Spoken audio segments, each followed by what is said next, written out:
The Battle of Midway, fought over near the tiny U.S. mid-Pacific base of Midway Atoll, represents the strategic high mark of Japan's Pacific Ocean War. Prior to this action, Japan possessed general naval superiority over the United States and could usually choose where and when to attack. After Midway, the two opposing fleets were essentially equals, and the United States soon took the offensive.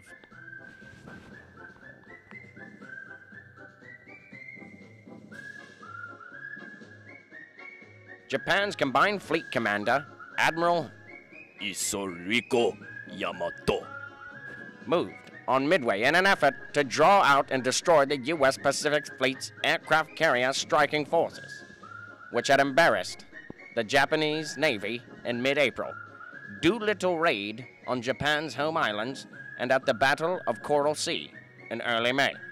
He planned to quickly knock down Midway's defenses, followed up with the invasion of the atoll's two small islands, and establish a Japanese airbase there. He expected the U.S. carriers to come out and fight, but to arrive too late to save Midway, and in insufficient strength to avoid defeat by his own well-tested carrier air power. Yamamoto intended surprise was thwarted by superior American communication intelligence, which deduced his scheme well before the battle was joined. This allowed Admiral Chester W. Nimitz, the U.S. Pacific Fleet commander, to establish an ambush by having his carriers ready and waiting for the Japanese. On 4 June 1942, in the second of the Pacific War's great carrier battles, the trap was sprung. The perseverance, sacrifice, and skill of U.S. Navy aviators, plus a great deal of good luck on the American side, cost Japan 4 irreplaceable fleet carriers, while only one of the 3 U.S. carriers present was lost. The base at Midway, though damaged by Japanese air attack, remained operational and later become a vital component in the American Trans-Pacific Offensive.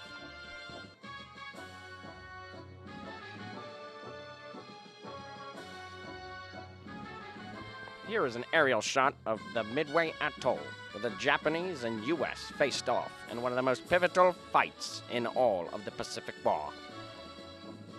Here is a photo of a burning oil tank on Sand Island, Midway, following the Japanese air attack delivered on the morning of 4 June 1942. Pictured here, Japanese aircraft carrier Hiryu maneuvering during a high-level bombing attack near U.S. Air Force B-17 bombers shortly after 8 a.m. 4 June 1942. This devastating scene is aboard the U.S. Yorktown shortly after she was hit by 3 Japanese bombs on 4 June 1942.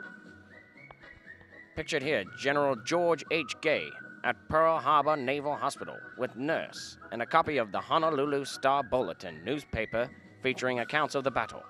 He was the only survivor of the 4 June 1942 Torpedo Squadron 8 VT-8 TBD torpedo plane attack on the Japanese carrier force.